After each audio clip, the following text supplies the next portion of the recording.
You're listening to the Recovered Life Show, the show that helps people in recovery live their best recovered lives. And here is your host, Damon Frank. And welcome back to the Recovered Life Show. It is Monday, August 29th, 2022 with Kristina Dennis. How you doing, Kristina? Beautiful. I'm doing great, Damon Frank. How are you? You are not. You hate Mondays, Kristina. I love them. Said that. No. I used to, though. I will confess. I used to. I had that dread. Were you a Monday hater? You were a Monday hater? Well, I had that dread on Sunday, that Sunday dread that, oh, goodness, it's going to start again. Not anymore. Now I look at it as a complete do-over. You know what? I do. I actually like Mondays now because I know we've got the show to look forward to. Yes. Also, not even to mention, it starts off 4 to 5 shows that we've got on Recovered Life Discussions for the podcast on Clubhouse. So if you're not joining us there, guys, jump on. It's, it's good. So I always have something to look forward to on Mondays. I think looking forward to something in recovery is what it's all about. So I was going to say the same thing. The discipline and the schedule that I get to participate through Recovered Life, it is proof you take care of yourself first, like our last show, and then your saw is sharpened and you're able to move on and slay the week. Absolutely. Speaking of taking care of yourself first, I would like to thank our sponsor, which is a product that will help you take care of yourself. This episode of the Recovered Life Show is brought to you by Up a Loop, the active seating stool for people that want to stay moving, stimulate your brain, improve your posture, and increase your core strength today. It's time to get moving. Order your Up a Loop on Amazon or go to www.beyondsmart.com to find out more. That's www.beyondsmart.com. So thank you, Up a Loop, for supporting this episode. That is the coolest thing. I have one, got it intentionally for my son. But when he's at school, mama uses it. And let me tell you, for all of those co-occurring disorder people out there, those little, ADHD, even if you're ADHD adjacent, this will change your life. It's not only a little bit of exercise, but I know the science behind the brain part of it from working with Billy for so long. It absolutely allows me to focus more. It really does. It's actually, this dovetails into our topic for today about stress and fight or flight, right? Mm-hmm. Which we're going to get into, but it's interesting. Like, I'm a fidgety person. Like, I like to walk and talk. Yep. When I was in corporate America, I'd be walking up and down, with my phone, with my headset. Mm-hmm. And I like it. I like to be moving. And I found myself the other day on the Up a Loop sitting there and I was moving, right? And it was like 2 hours had gone by. Right. And I didn't feel like I was like, all cramped up because it keeps my brain going. So definitely check it out. If you are ADHD, I think it's a lifesaver. Totally. Check out, order an Up a Loop. I think it's well worth the investment. Kristina, here's the topic today: feeling fight or flight in sobriety. Yes. I know you and I don't have anything to add to this topic, so this will probably be about 3 minutes. No, I have a little bit of it. A little bit. I'm saying that tongue in cheek because all of us have this 1,000,000-year-old nervous system. And stress gets a bad rap, right? Stress is bad. But I think it's really important to distinguish between stressors and the stress cycle. And this also has to do with trauma. So our nervous system sees danger. This 1,000,000-year-old nervous system sees saber-toothed tiger, and it says run or fight. I mean, it's a good reaction. We want to have nervous systems that react this way because this saves our life.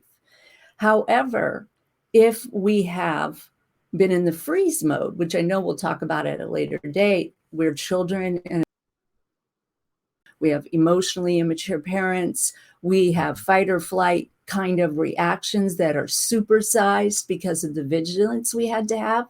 It is so important for you to know that just because you get rid of the stressor, which is no longer a saber-toothed tiger, right? So it's that report that's due at work. It's that employer that's hard to work with.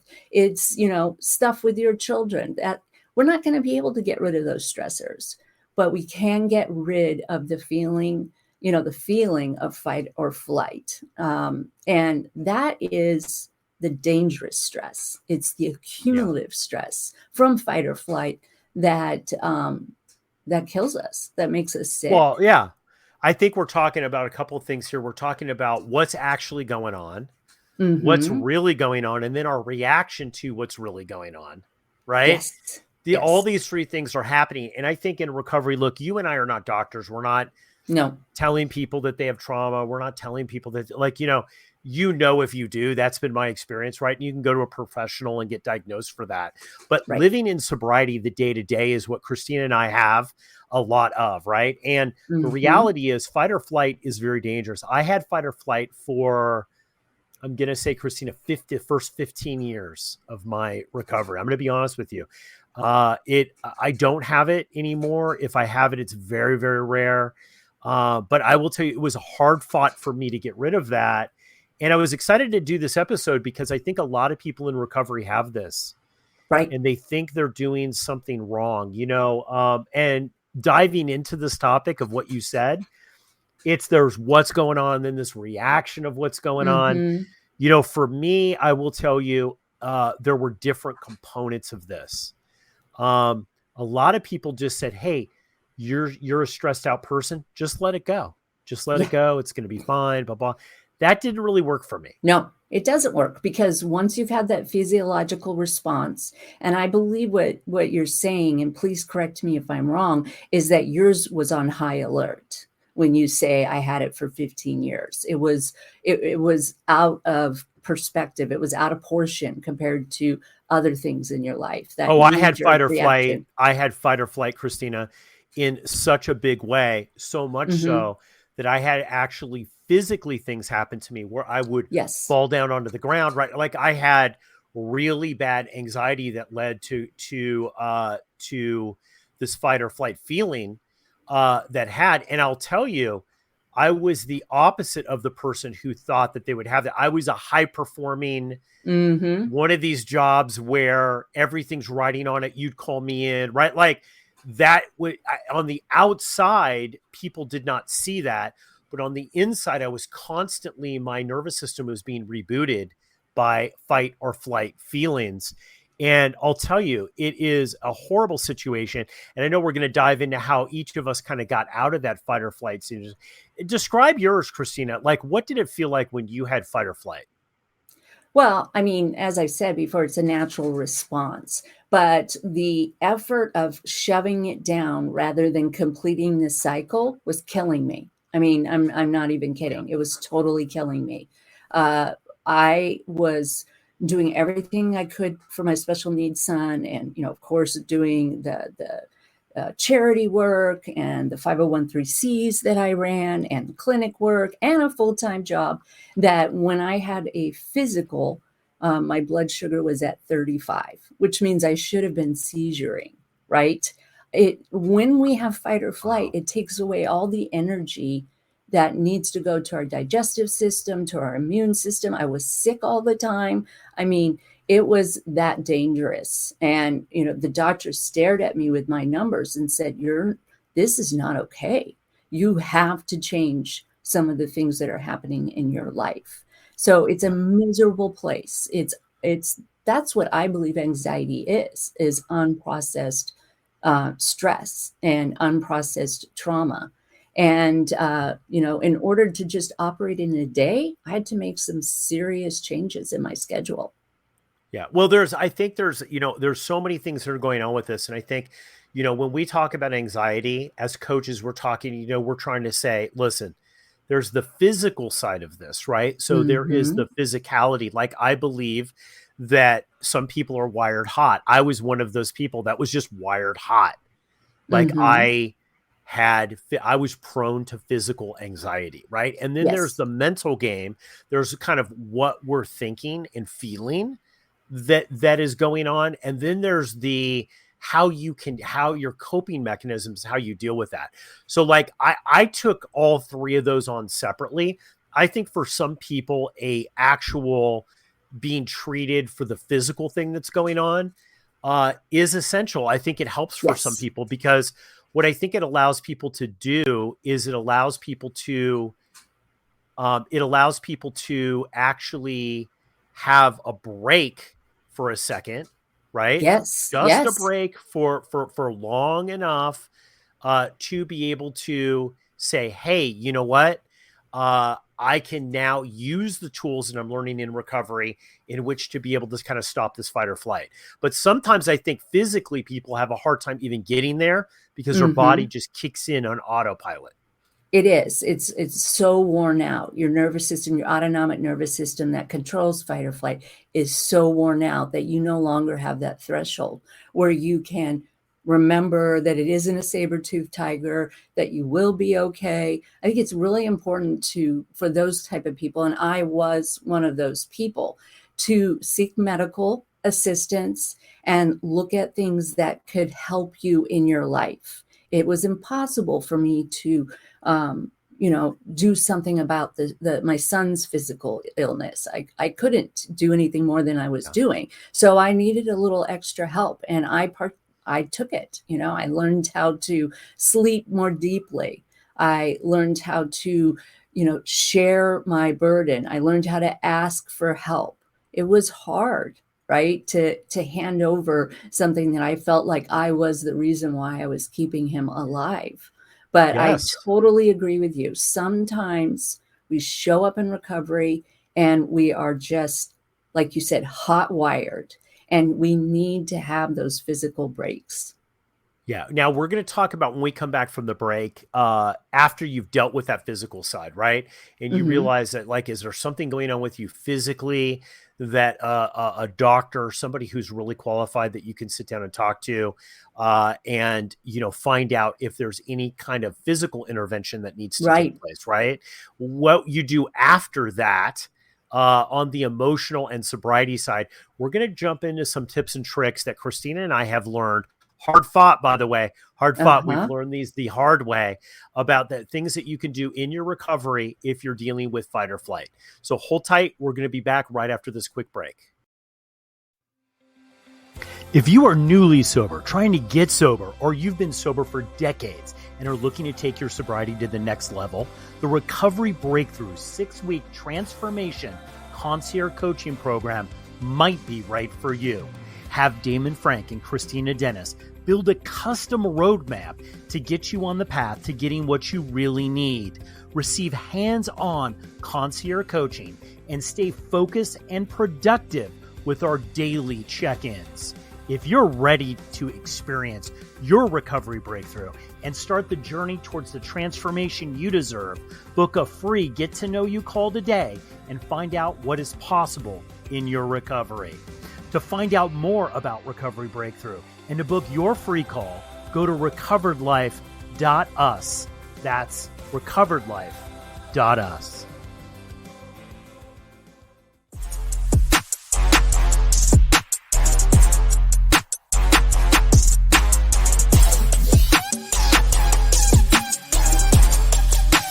You're listening to the Recovered Life Show. And we're back for the break. I promised everybody that we were going to dive into some tips and tricks, Kristina. We're talking about feeling fight or flight in sobriety. That's that feeling of like, I've got to run, or I have to fight. That awful feeling. I think anyone who's listening to this that is hung on after the break has felt this feeling at least once in their life. Kristina, how do you get out of this? What do you tell your clients on how to get out of this? Well, how to stop the madness? Yes. There's at least a 3-pronged approach, and we already covered one of them. Check on the physical, see what's happening in your body. Do you have the appropriate nutrition? Do you have some habits like lacking of sleep that are making it incredibly hard for you to stay out of this, the amygdala firing so fast? Second one is, how much of this is accumulative stress? Is there work that needs to happen in order to heal the parts of us that we put away? That's the freeze mode. And I know we'll have a whole show about that. But is there something that we need to look at in that area? And then the third approach is to learn how to set healthy boundaries, learn how to have limits, learn how to get used to that language about saying no, seeing what stressors you can change and which ones do you need to learn how to effectively deal with them. So perfect. So perfect. I love that, how you kind of broke that out into steps. I want to talk about an experience that I had here when I first started to kind of get a foothold into having fight or flight leave me. Right. Right. And I was always feeling that I was late. And I do Mm, believe there's a spiritual component here. And one of the big breakthroughs I had is after I dealt with the physical side is my caffeine out of control, my eating right, my sleeping right, like all that stuff, right? Do I need something to be able to help me get to where I'm going to go? Have I been checked out, right? After that, the big thing was somebody told me this because I was always late. And I noticed that fight or flight kicked in. And I've been hearing in recovery, ask God, ask God, ask God to remove it. I'm going to be honest with everybody, and I'm not demeaning this because I do this in other parts of my life. This did not work for me. right. I did not get a pause. What I desperately needed was a pause so that I Hmm. could work the tools. And I was sliding right into fight or flight, right? So for me, I used the tool of self-realization. And I had a friend tell me that that being late, choosing the anxiety of being late was a choice. Because Mm, they were like, well, what triggers this? And I'm like, well, when I'm late or I'm feeling behind or I feel like I'm not performing well, I'll get right. fight or flight, right? It will take over. And he goes, well, that's a choice. And I argued that for, literally a month, Kristina. And he was just like, use self-awareness, step back and look at yourself having the feeling. Is it a choice? And you know what? Lo and behold, I have to tell you honestly, feeling rushed and feeling behind was a choice. Hmm. And then when I realized that, when I had that breakthrough, I said, I could choose or not to choose to feel it. Now, I'm going to tell you everything in me, trauma patterns, all that stuff. So I could talk about me, right? Because I know Hmm. me. Well, that was screaming, move into fight or flight, go, go, go, go, go, Right. right? But for me, it gave me just enough crack in the armor, just enough to be able to step in there and start working tools. Hey, this is a choice. I could choose not to be anxious about this, or I could choose to be anxious about this. What choice am I going to make? And I'll tell you, the embarrassing thing is I chose probably for the first 3 weeks, I'm going to be anxious about it Hmm. until one day I was brave enough to say, I'm going to choose not to be anxious about it. And what happened was the fight or flight started to diminish. And it Mm. was just enough for me to start working the tools that I had learned in sobriety, in 12-step groups and therapy and all that stuff to really be able to activate some change in my life.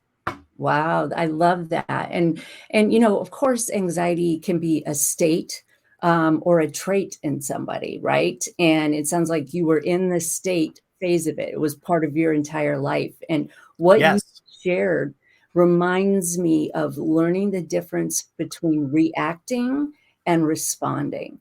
And there is a big difference. Reaction without some of the forethought, without some of the good self-work, without having conversations with your mentor that says you're making this, you're choosing this, is the knee-jerk reaction. But after that knee-jerk reaction, we can respond a little differently until responding is actually our first line of action.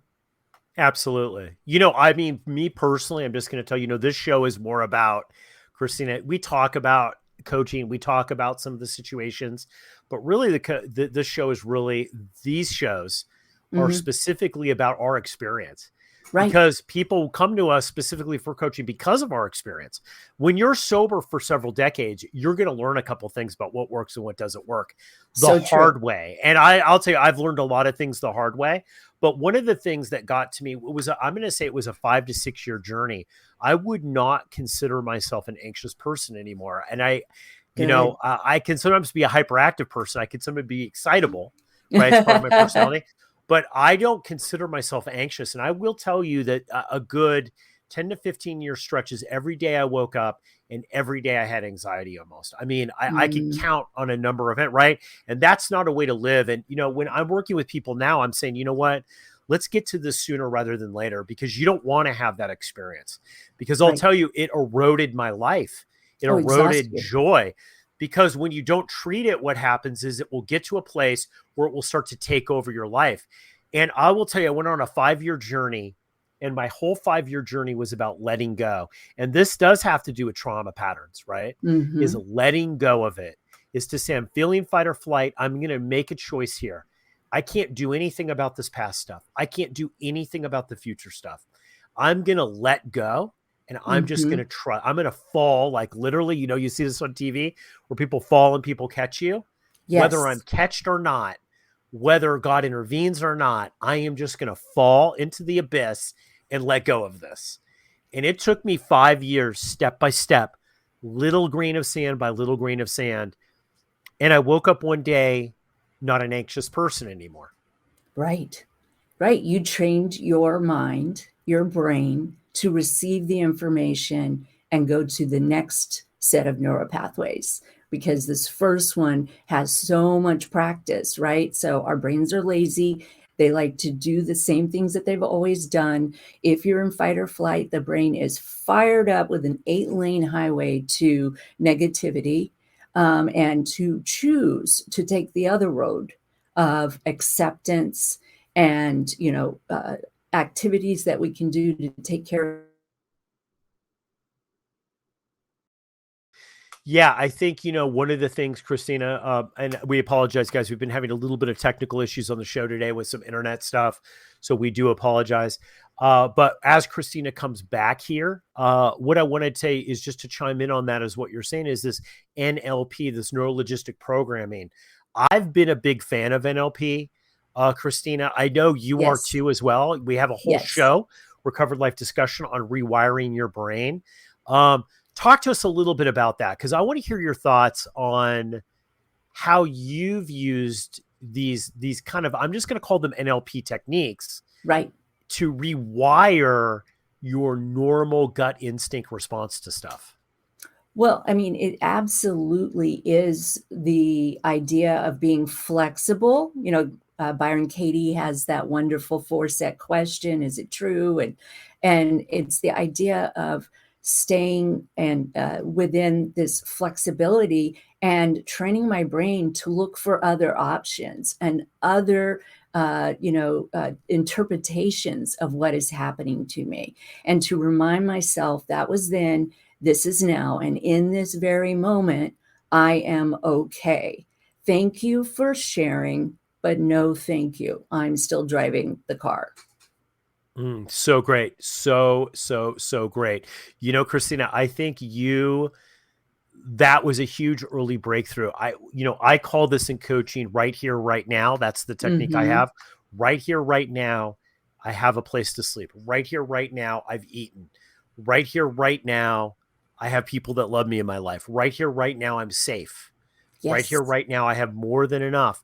And, because we always know this, we always talk about this, it's funny. I think if we were going to break down relapse, and I know stress causes people to relapse, by the way, fight or flight, man, I'm telling you, miracle, I did not relapse with fight or flight, because it's an out of body experience. Right.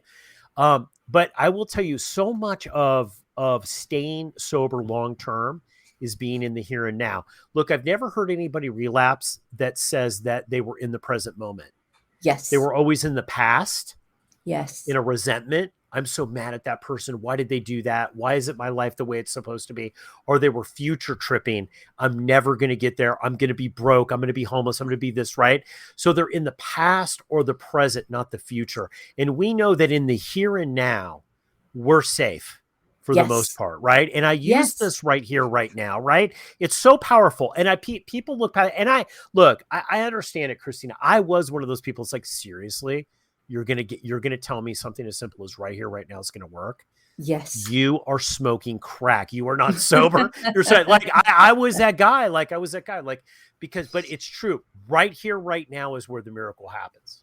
Yeah. And if it isn't okay right here, right now, then fight or flight is an appropriate response, right? Correct. Yes. Yes. If it is okay. Yes. If it's not okay right now, you want to. So my point is that we make friends with the information that's coming from us. We listen to it, we understand it, we interpret it, we figure out alternative options based on what our body is telling us, and then we move forward. I love that. And I know it's annoying to hear that, but I don't have one situation in my life that is not going to help. Oh, absolutely. You know what? And Kristina, somebody told me very early on, if a wild pack of coyotes are chasing you down the street and you're bleeding and you're running into an alley and it's a dead end, that fight or flight you've got going on, that's totally appropriate. Yes. Right? Like you said. But if that's not the case, maybe you should step back a little bit and talk about this inner dialogue that's going on with you. Is this really needed and appropriate for the time that we have right now? And if you can get that little crack, just that little opening, that's really what it's all about, in my opinion. To end with that, it's that if you can get that little chink in the armor to realize that this fight or flight isn't as big and isn't as controlling as it says it is to you. Right. That's where the miracle is going to start to happen. If you practice the things that we're talking about and other people have, I really do believe that if you're listening to this and you have fight or flight, you're going to get there. You are. Make sure you bring people on your team. Make sure that you don't do it alone, because we only know what we know. And this is how you can continue to grow. Absolutely. And growth is what it's all about, guys. We hope you enjoyed this episode of the Recovered Life Show. We'd like to invite everybody to go to recoveredlife.us. Check it out. Guys, become a member. We've got a ton of exclusive content. We've got this whole ADHD thing going on. Kristina, talk about fight or flight. A lot of people with ADHD have fight or flight. They get confused, shut down. Sure. We have got a ton of content that's coming up about that, so hold tight. But you can get everything, all the special stuff, by going to recoveredlife.us, becoming a member. It's totally for free, and you're going to be able to connect. Within the first 5 minutes of you signing up, we're going to give you an invite to connect with Kristina and I personally to get free access to coaching on Volley, which is so cool. So sign up, guys. Go to recoveredlife.us. Kristina, final thoughts about fight or flight in sobriety. It is a mechanism that's designed to save your life, not rule your life. Oh, love that. Love that. Guys, this has been a great show. Monday, August 29, 2022. This episode is in the can. Everybody go out and live your best recovered life. We'll see you soon. Bye. Keep the conversation going. Join Recovered Life, a community of like-minded people who are looking to live their best recovered lives. Membership is free, and you can apply at recoveredlife.us.